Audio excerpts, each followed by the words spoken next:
Hello বন্ধুরা, welcome to জেমিটাস। আশা করি ভালো আছেন। আজকে মূলত যাদের ফোনের স্পিকারের প্রবলেম রয়েছে, দেখা যায় ভিডিও আপনি প্লে করলেন, দেন প্লে করার পর সেই ভিডিওটির সাউন্ডটি তার মেইন স্পিকারে কিন্তু না বেজে হেড স্পিকারে বাজে। তো এই প্রবলেমটি যাদের হচ্ছে, ভিডিওটা মূলত তাদের জন্য। এই প্রবলেমটি হওয়ার কারণ হলো আসলে যারা ইমো এবং ফেসবুক দুইটাই যাদের ফোনে ইনস্টল করা রয়েছে তাদের এই প্রবলেমটা কিন্তু বেশি হয়। দেন আজকে আমি যে প্রসেসটি দেখিয়ে দেব, ওই প্রসেসটি যদি আপনি ট্রাই করেন তাহলে আমার মনে হয় এই প্রবলেমটি থেকে আপনি 100% মুক্তি পেতে পারেন। তো বুঝতেই পারছেন ভিডিওটা ইন্টারেস্টিং হতে চলেছে, দয়া করে ভিডিওটি স্কিপ করে দেখবেন না। আর হ্যাঁ, আপনি যদি আমার চ্যানেল নতুন হয়ে থাকেন তাহলে অবশ্যই নিচে থাকা লাল রঙের সাবস্ক্রাইব বাটনে ক্লিক করে আমার চ্যানেলটি সাবস্ক্রাইব করে যাবেন এবং পাশে থাকা বেল আইকনে ক্লিক করে অবশ্যই বেল আইকনটি বাজিয়ে যাবেন। তো আর কথা বাড়াচ্ছি না, ডিরেক্টলি চলে যাচ্ছি মোবাইল স্ক্রিনে। চলে আসলাম মোবাইল স্ক্রিনে। আপনার ফোনে যে ইমো ইনস্টল করা রয়েছে, তো আমার ফোনে ইমো ইনস্টল করা নাই যেহেতু, তো আমি ইমো থেকে দেখাতে পারছি না, তো আমি মেসেঞ্জার থেকে দেখাচ্ছি।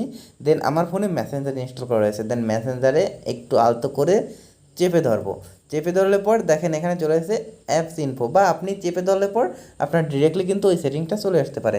তো আমি অ্যাপ ইনফোতে ক্লিক করার পর এখন দেখেন একদম খুব সিম্পলি এখানে কিন্তু ওপেনের পাশেই শো করছে ফোর্স স্টপ। দেন এখান থেকে আপনি ফোর্স স্টপে একটা ক্লিক করে দিবেন। এরপরে আপনার ফোনে যদি হোয়াটসঅ্যাপ থাকে, দেন হোয়াটসঅ্যাপটা এভাবে একটু আলতো করে চেপে ধরে অ্যাপ ইনফোতে ক্লিক করবেন। ক্লিক করার পরবর্তীতে এখানেও দেখেন এই ফোর্স স্টপ নামে কিন্তু এই দেখেন সবার মধ্যে কিন্তু সেটিংসটা পেয়ে গেছেন, ওপেন এবং আনইনস্টল এই দুটির মাঝখানে। এখান থেকে কিন্তু এটি ফোর্স স্টপ করে নেবেন। আমার ফোনে যেহেতু ওই সমস্যাটি নেই সেহেতু আমি ফোর্স স্টপ করছি না। দেন আপনি কিন্তু ফোর্স স্টপ করে নেবেন। এভাবে কিন্তু আপনি ইমো, মেসেঞ্জার এবং হোয়াটসঅ্যাপ এই কয়টি অ্যাপসের কিন্তু ফোর্স স্টপ করে নেবেন।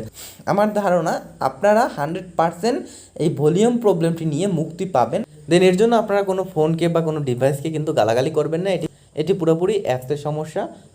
আশা করি ভিডিওটি আপনাদের কাজে আসবে। যদি ভিডিওটি আপনাদের ভালো লেগে থাকে তাহলে অবশ্যই ভিডিওটি একটি লাইক করে যাবেন এবং নিচে কমেন্ট বক্সে আপনার মূল্যবান মতামতটি জানাতে ভুলবেন না। আর হ্যাঁ, সবার আগে টেক বিষয়ক সকল ভিডিও পেতে চাইলে অবশ্যই চ্যানেলটি সাবস্ক্রাইব করে পাশে থাকবেন।